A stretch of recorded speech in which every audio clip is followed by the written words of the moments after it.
I am just so privileged to be here. Barbara and I have been working together for many months. She was just reminding me that we started talking back in November. You know how that is. You start talking and you think, oh, this is like practically a year away. And now here we are today. So I'm just honored to be here. Congratulations on all you all have done with WINS in even just the last year. It's really remarkable. I mean, I speak to a lot of different companies around the nation and internationally, and I will tell you that in a time that we've been in since 2008 with the economy, many companies, this is an area where they're cutting back. So really, congratulations that you all get to have this. And more importantly, to you personally for coming today. I know what it's like to be sitting at a desk with lots of emails and things going on at home and all kinds of differing priorities and demands, and sometimes we think, can I really afford an hour and a half to get away and go gather together and listen? But I hope that today will really be a worthwhile investment, and I want to just say congratulations for coming out and committing to this. Sometimes we as women don't always take that time for ourselves, right? We just need to invest, and sometimes an hour can really make a difference in our motivation. So thank you to Barbara and the team, the wonderful team who's put this together. I'm truly just so honored to be part of it.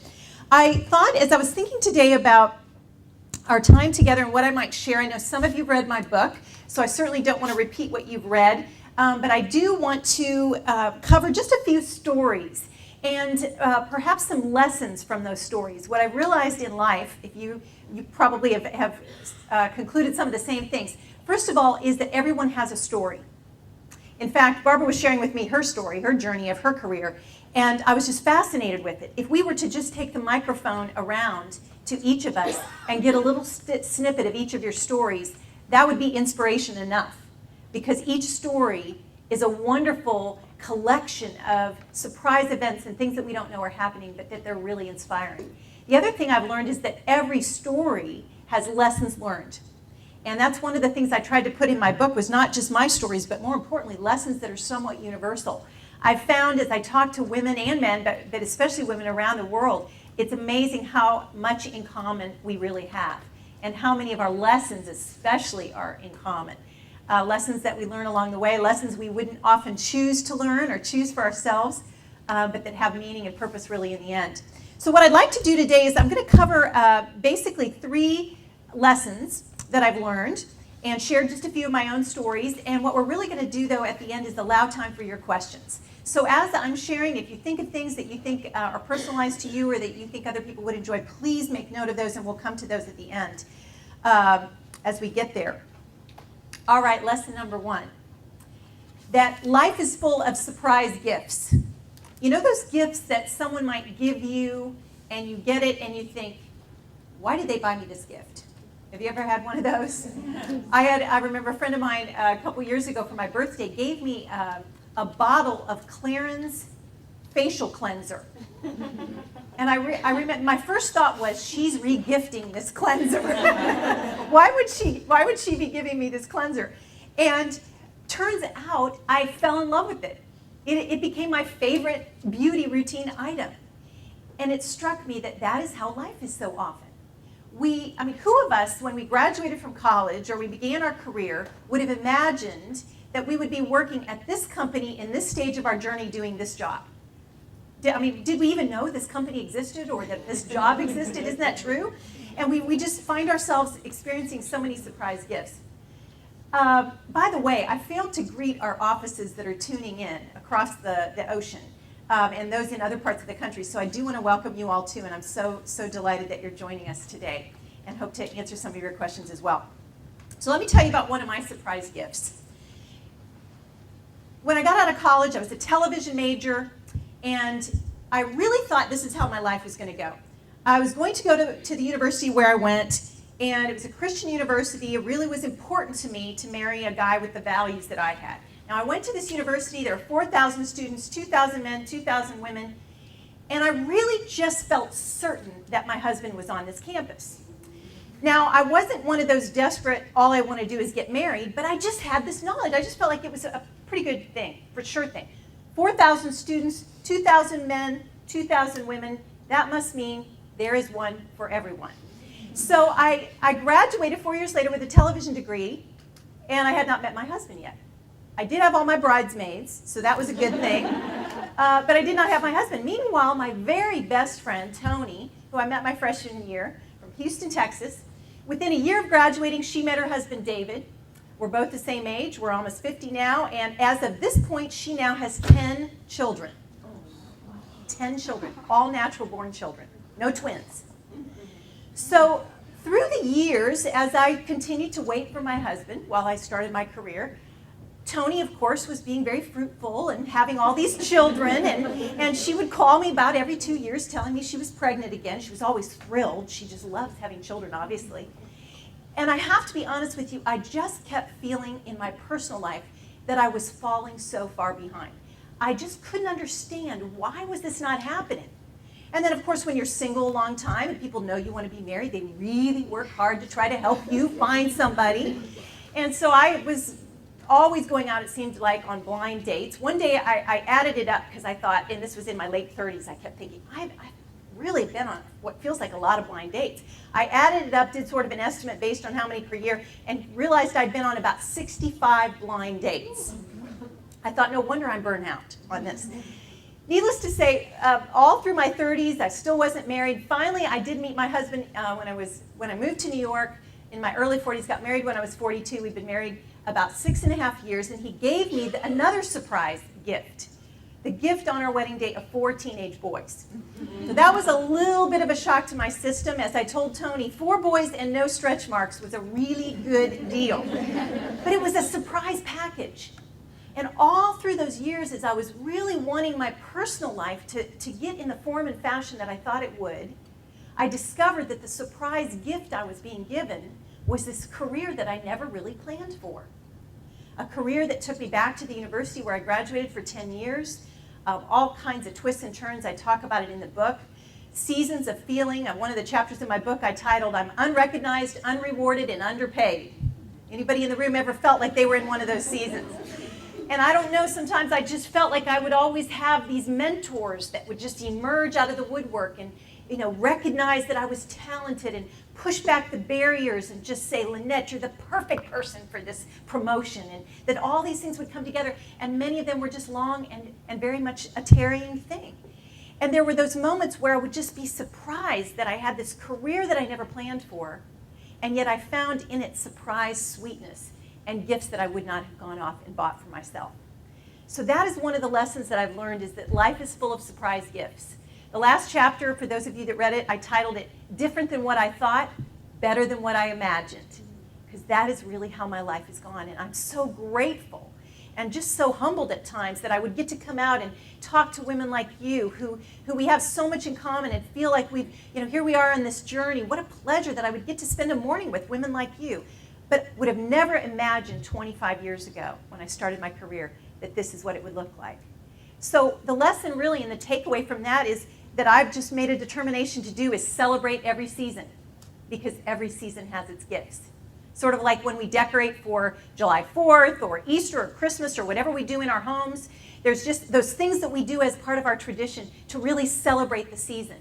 And I've decided that every single season of my life I want to celebrate. I don't want to miss the gifts that come with that season. Obviously, the best gift of every season are like the people in the room right now. People who we know now, who we're working with, who are getting the chance to collaborate with and do projects with, who won't be here when we move on to the next season perhaps. And isn't it true that when you think back over your career, I know for me, I don't really often remember the paychecks or the projects or even most of the problems, but I do remember all the people. People that I still stay in touch with, or I find on Facebook, or I reconnect with, and they're the best gift of all along the way. So celebrate the season and enjoy every season that we have. So that's sort of my lesson number 1, is life has many surprise gifts and we need to celebrate our season. Lesson number 2 is that dreams are really the energy of happiness. Dreams are what I call the energy of happiness. I find that it's less about when I arrive at a dream fulfilled, but it's really more about dreaming the dream and enjoying the journey along the way. As I was waiting for this whole part of my personal life to come together, I found that there were all these other surprise junctures along the way, and that if I dreamed more about other dreams beyond the dream that wasn't happening, that I really felt this energy coming into my career. One of the things I do a lot in the workshops I lead is getting people to talk about what is one dream they'd like to pursue in the next year. And that's something I would ask all of you. If there was one dream, personal or professional, that you could actually focus on and develop what I call a dream strategy for that dream, what might that dream be? About 18 months ago, I was in Midtown doing a workshop, about a 4-hour workshop with a group of VPs from a bank here in New York. And we were all sitting around working on our dream strategy. And one woman just said, you know, I've had this grand piano sitting in my house for 15 years because I've always pictured myself playing the grand piano. She said, my dream, if I could really pick one, would be to play the grand piano, to take piano lessons, to finally put to use this grand piano. So all her colleagues in the room started brainstorming with her about how she could take lessons and how they could use her grand piano playing skills for future client events and different things that they could do at work. Everybody in the room starts talking about their dreams, and guess what happens? The energy level in the room just starts going up and up and up. You could just feel it. Why? Because dreams are what keep our hearts engaged and keep us going. My challenge to you would be to think about what's one dream that you could pursue this year that would really bring new energy to your career, that would make coming to work even more rewarding and fulfilling. Could be a personal dream, might be a professional dream. I like to take every one of my dreams and find integration points in all the areas that I'm working on at the time. People who work for me or on my volunteer teams or wherever I'm leading groups will know that the first thing I'm going to ask them at the kickoff of that fiscal year is, all right, we're going to go around the circle. I want to hear one dream that you're going to commit to this year. I also find it's an excellent leadership tool because the people who I lead, I say to them, your dream matters to me. I want you to be in tune with it, to define it, and then together we're going to collaborate as a team to watch each one of our dreams come true. Does it sound sort of ethereal? Well, maybe so, but it's what kept me going all those years when certain dreams were on hold and other dreams had the opportunity to flourish. So I would encourage you to dream outside the job description. Think beyond. What might be one dream? That might be a project that you could do in your WINS group is do a dream diagnostic exercise. Think about a dream. Get in touch with each other's dreams and know what you're doing. What I often find is that when my team will talk among themselves about their dreams, invariably other people on the team have connections or experiences or open doors that they can offer each other for their dream. It's exciting. And when you sit back at the end of the year and you evaluate, not was the dream achieved, but how did I make progress toward it? It is so exciting to see. As I said, it's not just the dream fulfilled, it's the dream in the journey that really creates that energy and keeps us going. So dreams, I believe, are absolutely important in integrating them into our daily lives. And then lesson number 3 is really what I would talk about as the common roadblocks that we all encounter. And I'm going to highlight 3 of them for you all. Maybe you'll relate to these. And when we get to the Q&A, you can certainly ask me if you have other roadblocks you want to mention. But here are 3 common roadblocks that I find tend to get in the way of us doing what I've just been talking about, celebrating the season and living our dreams. Roadblock number 1, I simply don't know how. Seems to just stop us right before we get going, doesn't it? I'll never forget when I was working, this has been now about 10 years ago, I started working with John Maxwell, his leadership or speakers bureau that he was putting together. And one of the guys that was helping me sort of put together my content, he said, you know, Lynette, you really want to be a speaker, I think you really ought to write a book. Frankly, I'd never thought of writing a book, or maybe I had, but it's one of those things you think, well, maybe someday, but I don't know how. And the first reaction when he told me that is I thought, I do not know how to write a book. So right there, that feels like a stop sign. Here's the interesting thing I've learned about stop signs. Often we misinterpret stop signs. We get to a stop sign, and what do? You stop, look both ways, and then what do you do next? You proceed, you go, right? And in New York, if you don't go quick, they honk at you, and right, it's just how it is. But we often misinterpret the stop signs as dead-end road.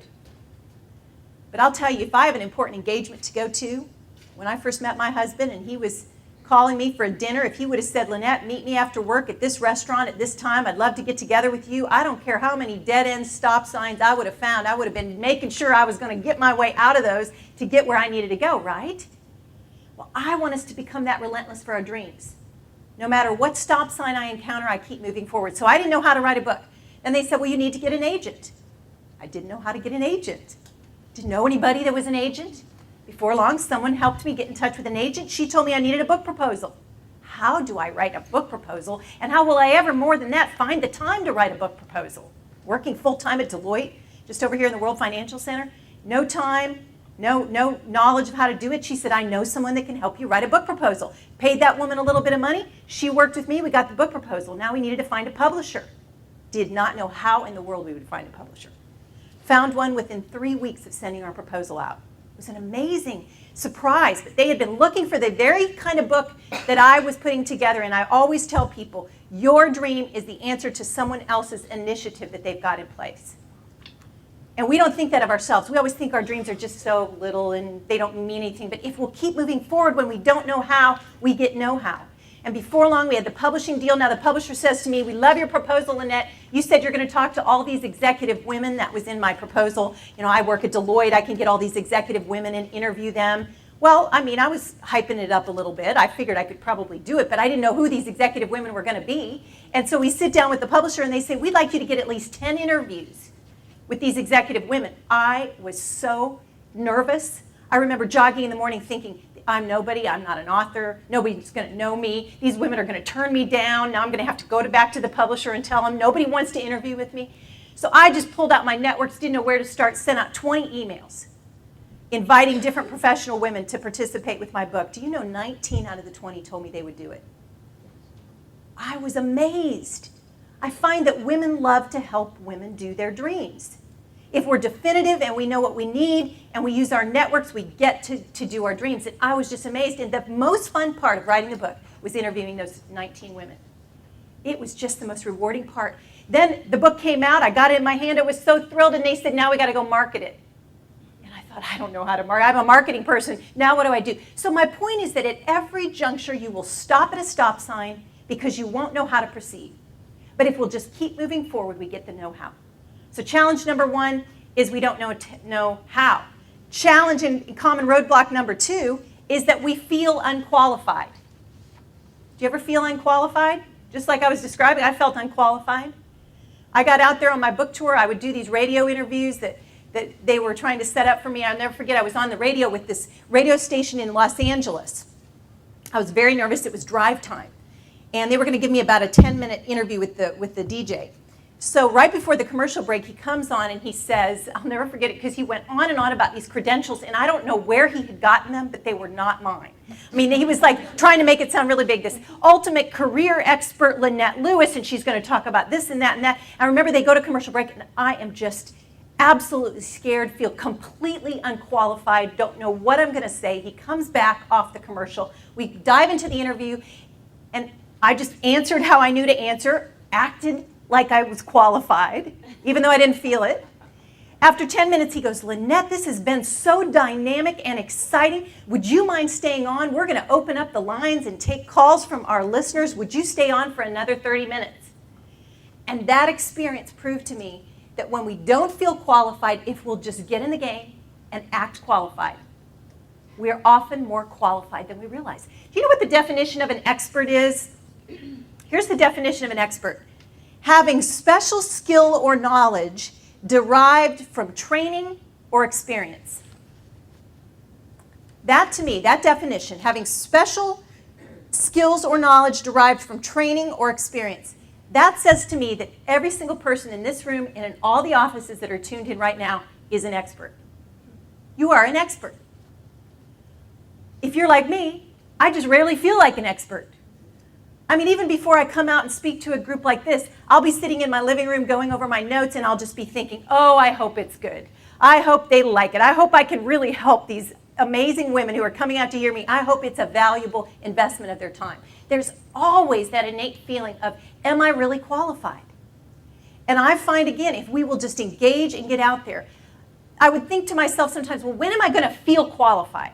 What is that moment? Is it when I'm a regular contributor on Fox News or on the Today Show or something? You know, you think it's kind of a nebulous thing, like when am I going to feel qualified to do my dream? I think no time like the present, just get out and you become qualified in the process of working to be qualified. You're an expert. How might expertise help you do something that you really dream of doing? if you've read chapter 1, this whole concept of purpose, people define their life. They get much more fulfillment out of they create an alignment strategy. I really had to do this more and speak on this more. And I was working at Deloitte, marketing, nothing on my job description had anything to do with helping people find their purpose. But I'm experimenting with my team. By the way, I think experimenting is a great way to become more qualified. Just test and try your tools. My whole chapter on leadership tools, all those tools came out of a grand experiment over about 20 years. Finding people that needed help in my staff and in my teams, not having the mentors I always wanted to have, feeling like, okay, I've got to go create these tools because my teams need it, and suddenly they become workable. I test them, I try them, and after 20 years, there's something worth putting in a book. Well, you're doing the same thing right now. Testing and working with different things that can really become part of your credential package. And so I wanted to do this purpose thing at Deloitte, ran into a friend of mine from HR one day, told him what I was brainstorming about. That's another thing I believe strongly in, is talking about your dreams. Having them articulated enough that when you run into golden opportunities, you have language to put to your dream so that you can actually articulate what you're working on. By the way, I think it's a great parenting tool too. I mentioned that I had inherited the 4 teenage boys when I got married, and I felt so unqualified. Talk about feeling unqualified. There were days when I would wake up and think, I just need Tony to come live with me and help me figure this thing out. Is anybody in here a stepmom? A couple of us? Well, you know what I'm talking about. There is no manual for that. And so, but here's what I found. One day I was driving he was then about 13, he was our youngest, was driving him home from a sleepover.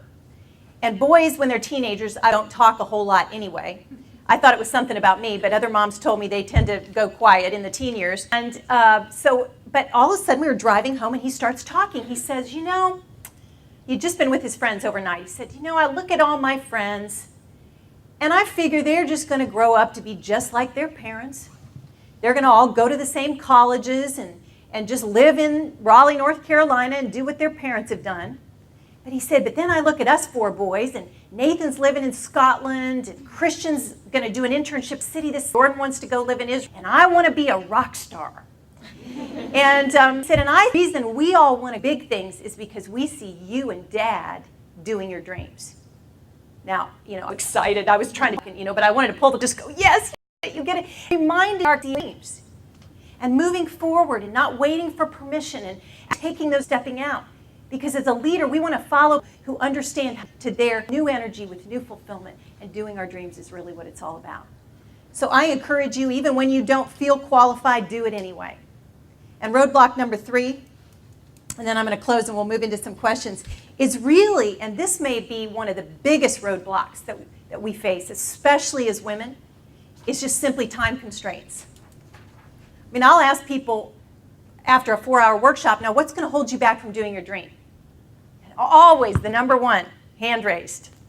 Don't have time, right? I relate to that. I think, wow, how am I going to find time when my life is already so busy? So here's what I came up with for myself, and I've shared this a lot, and you see if this resonates with you all. It's what I call my 1-1-1 strategy. 1 dream, 1 step, once a week. Sometimes the 1 step will take 10 minutes. I'm just going to look on the internet or look within my company to see who might be connected to this dream. I'm going to make 1 phone call. Or I'm going to just set aside a plan for the woman that wanted to take piano lessons, find out the best source that I could go to for a lesson in my community. You do it for 10 minutes, you put it on the shelf, done for the week. But now, out of those first steps, I've got the step that I'm going to take next week. When I really wanted to become a speaker, I was not speaking full-time. I certainly wasn't speaking much at all. I was just working in my career. My 1 step that I took was I had 1 friend who'd made it pretty big as a speaker.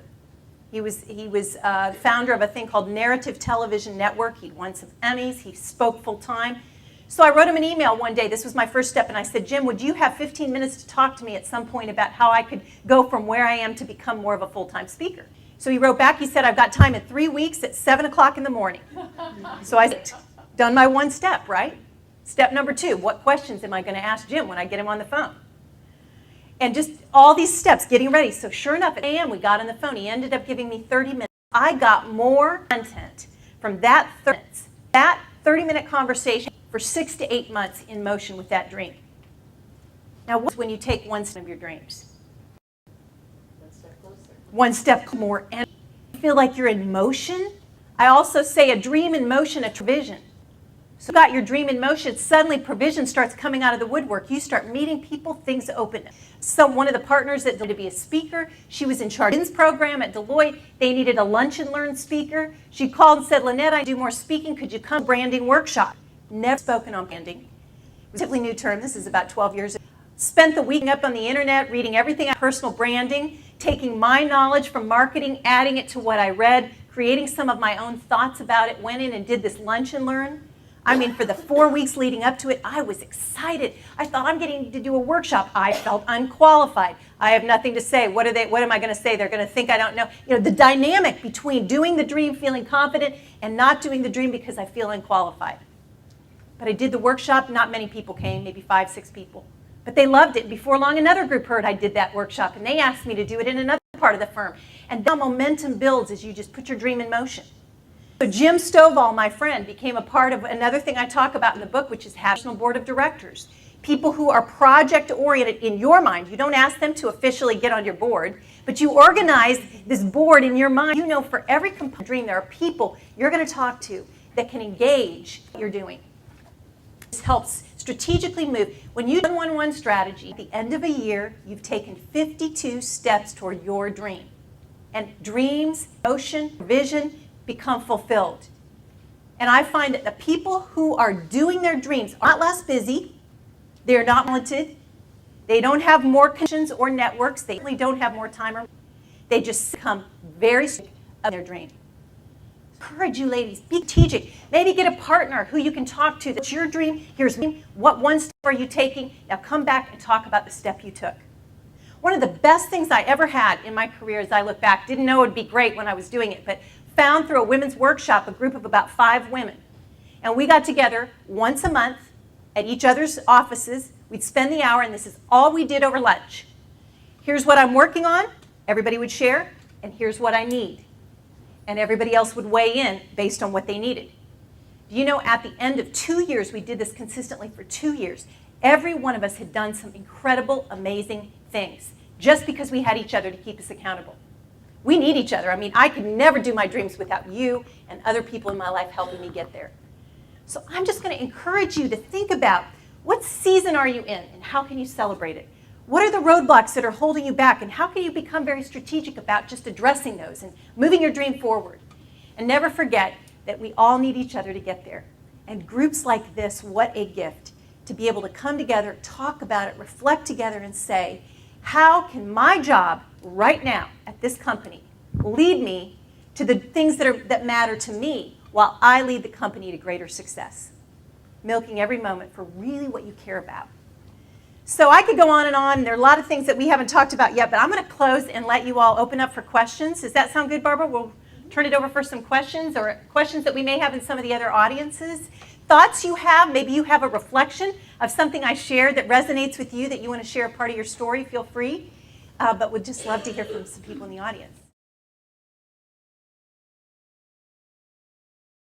One of the things that I have found that's really helped me, and I'll use Deloitte as an example because it's a very, very big firm with lots of different projects going on all the time. And I agree with you. I think we get to be fairly well known sometimes among our peers, but we wonder how will people above us find opportunities that we might be fit for. I think it's a combination of 2 things. One of them is, first, I get back to that personal sense of understanding really where I want to go. What perceptions, and when I do brand workshop, we talk about not so much changing the brand, but expanding the brand. Because you all in this room, I would say with all assurance, you have a good, strong brand now. But if I hear your question right, it's how do I make sure that people beyond my closest circles know that brand, and not only know it, but will attach it to opportunity. So I think, first of all, knowing where I want to go next is very important. And then using mentors within the organization that aren't even official mentors, but have influence. So I'll give you an example. I was assigned to a sort of think tank when the Sarbanes-Oxley craziness was coming out a number of years ago, and it was providing some great opportunities for us as a firm. And I was not, quite honestly, I was not too excited to be on this committee because I had plenty else going on, and I am so not technical, and here I am on the Sarbanes-Oxley committee. But the greatest gift from that committee was a woman on there who was on the board for the firm at the time and really liked me. We just clicked. You know, you have those people where you just kind of become fast friends. So I asked her if we could go to lunch one day, and we were chatting, and I just began to start sharing with her some of the things I wanted to do next, both within the firm and outside the firm. And I point blank asked her, who do I need to know at Deloitte that you know that could help me, in essence, expand my brand? Because quite honestly, up to this point, I was doing a lot of speaking in my free time, but nothing at the firm. I felt like there was this division between kind of what I wanted to do and how people knew me. And she gave me some great advice. She told me, here are a couple people I think need to know you. In fact, I'm going to email them and tell them that you've been doing this, that you'd be great to be brought in as a speaker.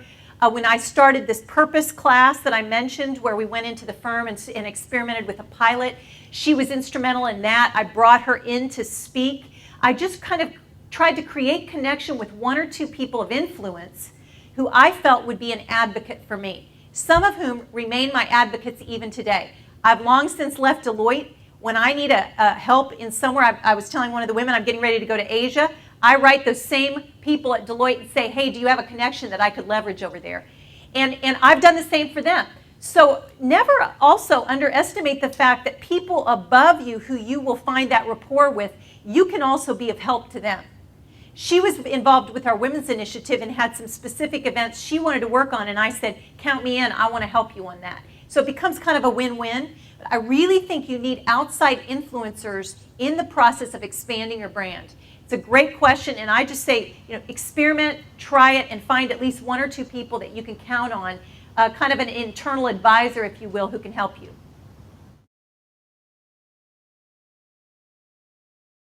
Back to the 111 thing, I am very, very specific, and I have to keep myself accountable to this too, because I speak on it a lot too, and I feel like it'd be unfair for me to talk about it and not do it.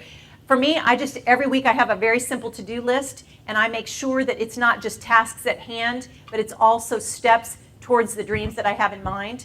I also find, for me personally, and I think this is very important to discern about ourselves, are you better in a group dynamic, having a person that's kind of helping you, or are you better just carving out solo time? And you find what works for you. I have found, and it's kind of a joke with my husband and I, we will have cluttered piles around our house. If we'll hire a student from the university that, like we have Duke and UNC, and we have a lot of students that we engage with in our lives. If we just bring one of them over and say, hey, can you come help organize with us on Saturday morning? They don't even really know where to put our stuff, but the fact that they come over, that they're sitting at our dining room table, that we can hand them off things and say, write a file and do this and whatever, gets us in the game. I do better when I have a partner. So I'll give you an example. I've been thinking about venturing into this whole concept of maybe doing an internet television show kind of thing. I told you I was a television major, and that's the one piece that hasn't evolved yet for me, other than random interviews I do on TV. So I've just been wanting to do this. But honestly, it's overwhelming to me. I think, how do I do it? I don't know where to start. I'm way too busy. Last night, I'd mentioned this at dinner 2 nights ago with some friends. She's a student getting her degree in television. And I just mentioned to her, I said, Andrea, it'd be so great to get your ideas. And she just started sharing. She says, I think this is the kind of show you ought to do, and blah, blah, blah. And she just named a few things. So she writes me an email last night at 11:30. I just happened to be up. I was working on my talk for today and thinking about it. And she writes an email, and she says, I've been thinking about your show. Here's what I think you ought to do. She named it. I was so tired, I wanted to go to bed, and I thought, no, wait a minute. If Andrea is willing to help me, I got to grab that nugget and go with it. And I took 10 minutes, and I brain dumped everything to her. And the last thing I said in my email was, tell me when you can get together, and I will work my schedule around you. Why? Because I know I work better with someone. And now I have someone who's interested, and I'm grabbing it, and I'm committed to it. And knowing now she's in the mix, she's going to hold me accountable, right, for doing it. So getting to know your style, what works for you. You might be someone that needs to take a Saturday morning and go on a 2-hour bike ride and stop your bike and get off with your journal and just focus for 2 hours. So you know what you do? You put it in your date book and you say, I will do that. You don't know where you're going to bike yet. You don't know how you're going to work it all out with the kids and everything, but you're going to do it. And you become very planned and very strategic. And in small bites, you get major results, one step at a time, rather than thinking, I'm going to write a book, and now it's overwhelming and I never start. Versus, I need to figure out this thing about getting an agent. And that becomes my project for 2 months, right? So it's a mind thing, it's strategic. And once you get in the motion of becoming this strategic about your dreams, it's almost like a muscle group. So you become so natural at it and so good at it that you're now juggling 5 more things at the same time, but you never thought you would at the beginning. You do it one step at a time, and before long, you've just got lots of things in motion. I call it dreaming on all cylinders. I have a dream going for all my dreams. So I'm working on redoing my master bathroom right now, which is like a 1980s horrible bathroom, and in Ron's house that he had when I moved in. And so yesterday, and the day before, I'm working on my bathroom. I think I'm in New York for 24 hours. I got to go look at some ideas at bath shops, but I do it on the way to meet one of my leaders that I need to get together with. And so on my way, I make 2 stops, and I'm energized by that, but then I meet with the person I need to meet with. I mean, I'm not telling you all anything, and this is not rocket science, but I'm just saying you become very strategic. And you say, I'm going to do everything I want to do. And you leverage it, and I'm telling you, when you're in that mode, you're just so energized. Interesting thing, too, I thought, all those years I wanted so much to get married, and being married is wonderful, and I married a great guy, and boy, was he worth the wait. But at the end, I remember about 2 months into the marriage, I woke up one day and I thought, is this it? I mean, it was great. I loved him. I was crazy about him. I still am. But I thought, it doesn't feel all that different than being single. Why? Because I'm still doing my dreams and he's doing his. And now I got to cook dinner. I can't just have Cheerios for dinner, right? Because I got these boys who want a meal. So there's trade-offs. But because I'm in motion doing my dreams, now I can keep doing them no matter what season comes and goes. So those are just kind of some practical. I like to make it real practical because I could be here all ethereal all day long and you all walk out and go, well, she doesn't know my life. So good question. Long answer, but thanks for the question.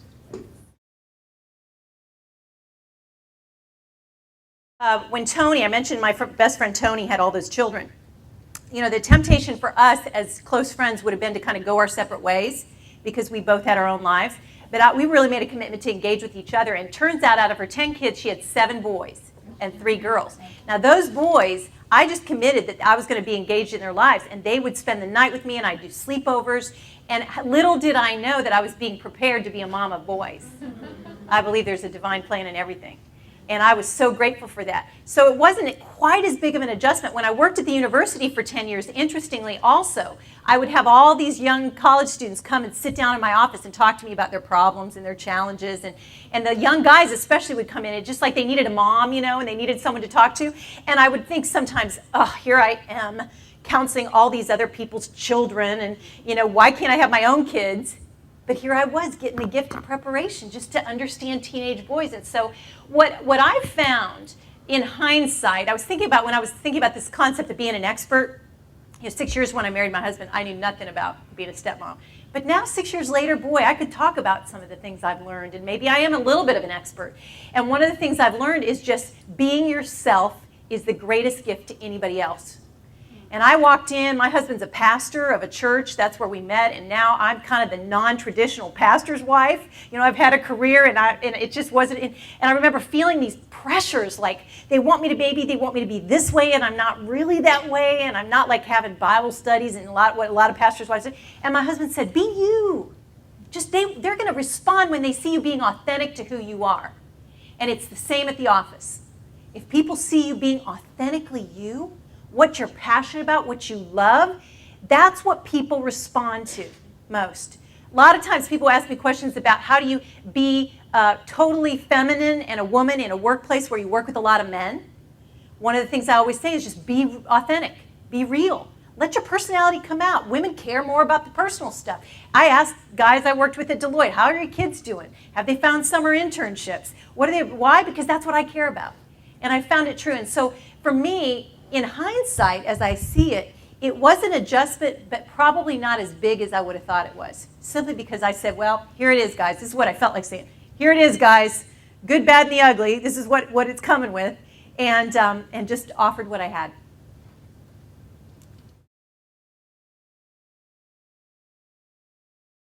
One of the things that's really helped me is I try to constantly be scoping new initiatives and find the people who are both responsible and passionate about the issue.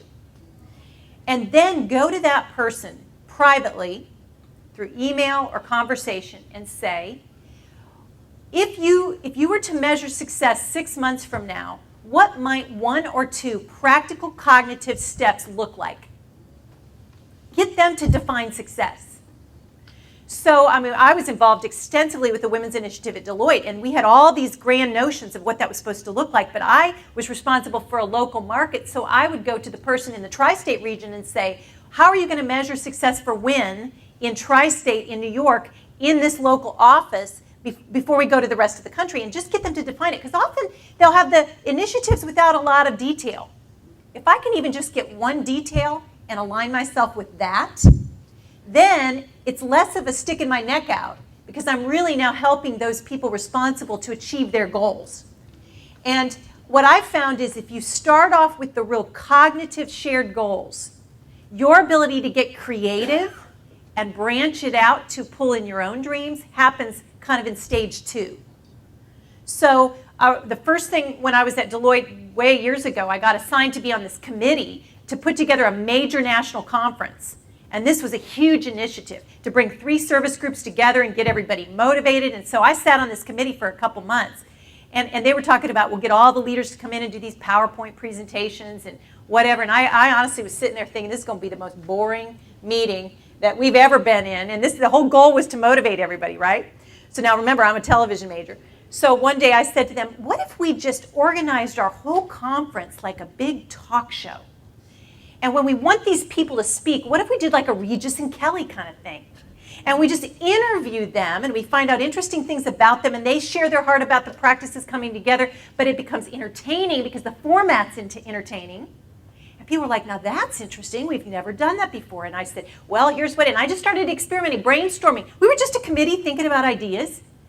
And they sort of liked it, and they said, yeah, let's talk to our production company. They talked to him. And I said, and by the way, if you need anybody to be the Kelly, I'm happy to assist. And so sure enough, they got a really funny guy partner, and I was the Kelly person. We did the whole conference like a Regis and Kelly, and everybody loved it, because now these kind of dry, scientific men who were talking became very interesting when we did that. So it was an initiative to bring everybody together, accomplishing certain goals that were defined, but in a way that became creative and entertaining, and boy, did I love that, right? So you just think outside the box, but you do it in a way that's less risky. So it's just one example, but there's ways you can do that sometimes that keep you engaged without risking too much. Before I got married, I didn't have a husband like that, but I had lots of friends who would be quick to jump to the reasons. Certainly they had plenty of reasons why I was still not married, and it was my problem. I'm too strong, and what man's not going to be intimidated by you? I heard it all. You're way too picky, you're this, everybody trying to give you that formula, right? The naysayers, by the way, will always be loud and numerous, always. That's just the nature of people. Now, what I found is they can become useful and they help us to live in reality many times.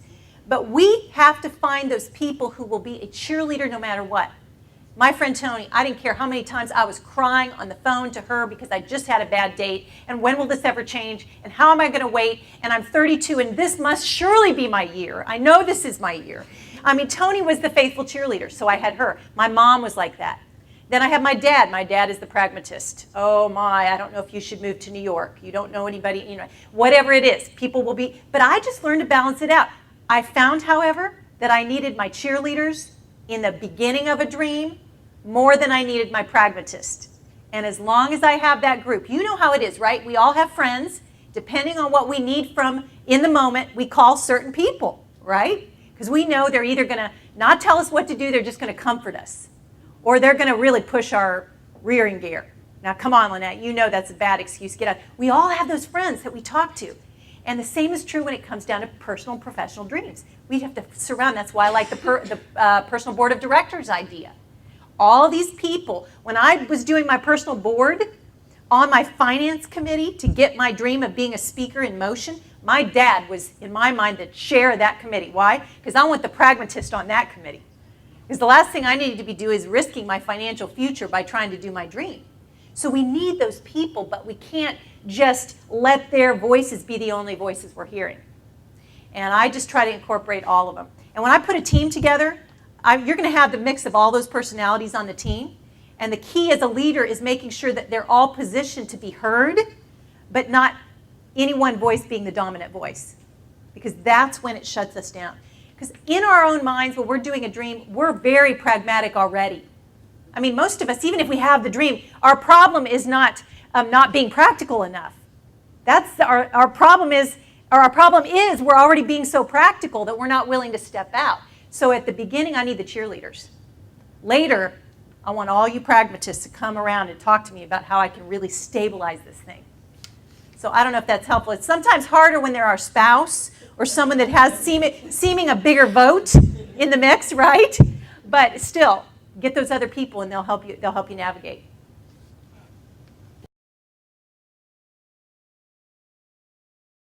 Here's something interesting about the publishing industry. And I'm going to give this to you first because I think it will relate to all of you. Many, many people when I speak to crowds will tell me that they've thought about writing a book. Anybody in here thought about writing a book? Well, first of all, I will propose that every one of you ought to be doing some writing in your life. If you are not a gifted writer, that's okay. You can leverage people who know how to write, but you have stories to tell. Whether it's through your internal newsletter, through circles of influence in your industry, just simply for your children, as a part of your legacy, whatever it is, in some way write about something because it puts cognitive thought to what you already know as an expert, because you're all experts, number one. The publishing industry is changing so much that people are consuming information on demand versus by going in, like we were in Barnes & Noble last night in Union Square, and it's fun. I love going in a bookstore. But as I walk in bookstores, I'm thinking, this is not the future. This is not how people are probably going to be consuming information. If you're like me, you have a need, you're going to the doctor about something, or you're thinking of going somewhere to eat or visit, what do you do first? Do you go buy a book? Go online, right? Put in your little Google topic. And then, so my thinking is that I'm going to create a collection of writings, topical driven, so that when people search on a topic, they can come to my website and find answers to that topic versus me collecting everything in and putting it out there as a book. Books are expensive. That's why publishers, it's almost impossible to be a first-time author and get a book published anymore. This is just in the 5 years since I've written my book. It's just changed. In the old days, they'd publish a book. They give you an advance. They publish the book. The books get sent out by the thousands to bookstores, and whatever doesn't sell, they send them all back to the warehouse. Nowadays, bookstores buy 1 or 2 copies. If it sells, they buy more. Because most people buy online. It's just a different consumer's market. Your industry is changing. All industries are changing constantly. So I want to find new ways to feed the need without encumbering myself with the book. I do, however, want to write one more book. I had a dream when I was a sophomore in college that was a real distinct vision about my journey towards meeting my husband. And so I've been toying with writing my story of waiting to get married till I was 42, because a lot of women wait a lot longer these days. And so the title of my book would be, the vision I had was about roses and all this stuff, so I'd call Remember the Roses. That's what I call the vision. How I held out, how to hold on, hold out, and marry the man of your dreams.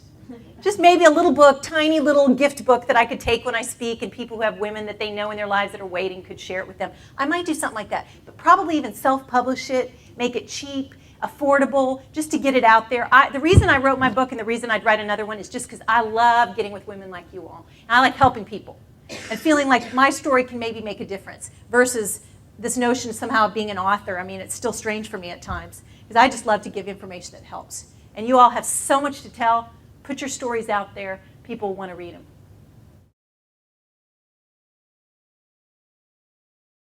I do think it is the challenge of balancing. Balancing your personal life and your professional pursuits. And just that whole time thing is a huge challenge. I would say that's probably the number one, because to me, when I'm looking at you all, I'm thinking of personal and professional, not just professional. We could dive into some of the professional challenges you all are facing at your company or in your industry, and that'd be an interesting dialogue to have. But I think in general, it's the balancing thing. I think the other challenge that women face, and I'm generalizing because this is not every one of us in the room, is this subtle belief that we need to wait for permission. We grow up If you're like me, your mom teaches you, when you go into a room of people, don't talk about yourself. Talk about the other person. We're very much, our whole lives are geared around giving to others. We give to our kids, our families, our friends. That's why we love our women friends, right? Because we know how to give to each other.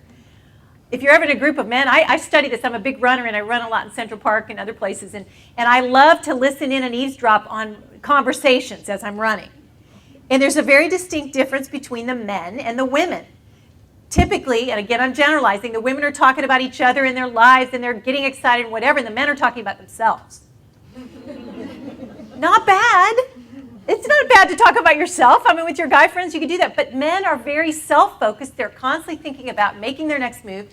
They feel that responsibility to provide many times. But women, we kind of sit back and we wait for permission. And then I think, well, what does permission look like? Someone coming out of the woodwork and going, Lynette, you really do need to publish that story about meeting your husband. Randomly people tell me that, but I need to give myself permission to carve out time and to do that dream. So today, I'm giving you all permission to go do at least one of your dreams, because we feel that need. And I think we feel, how do we speak up, stick our neck out, even in a culture that's telling us to do that? I've just learned that if I'm sincere and if I'm really doing it with pure motives, that I want to help people, I want to help the company, then people would rather, and you all manage people, wouldn't you rather have an employee that comes to you with ideas and concepts and thoughts, who's teachable, who's not going to ramrod, but that's proactive? I'm always telling my employees, be proactive. Come to me with ideas. Because I'd rather be saying no than saying, hey, what you been thinking about lately? So I think waiting for permission is a big, I don't know if that resonates with you all, but it really has been a challenge for me, and I find with a lot of the women I work with. Congratulations for coming out. I would love to keep in touch. If you want to be friends on Facebook or you want to email me, I will always write you back. I love connecting with women around the country, and it was a joy to be here. Thank you again. It's a true privilege.